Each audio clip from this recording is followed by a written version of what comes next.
Today we are honoring our heritage and paying tribute to the visionary up out of slavery. Gave birth to an audacious idea.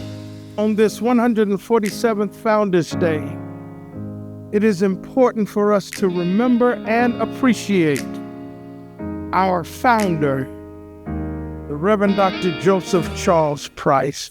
Today, let us honor his vision, his sacrifice, and his enduring legacy by ensuring that his values will guide our actions now.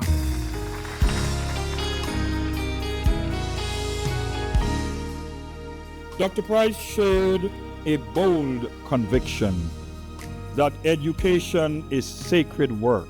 He understood that when a people are denied access to knowledge, they are denied access to possibilities.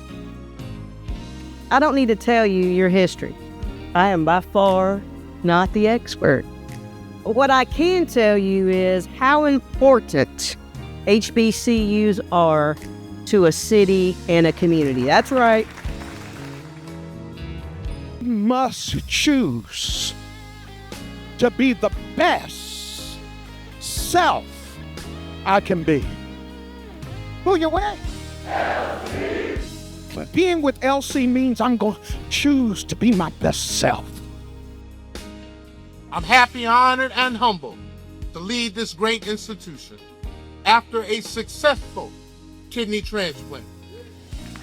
After a successful kidney transplant. After a successful kidney transplant. I return to this office and this podium restored, renewed, and rejuvenated.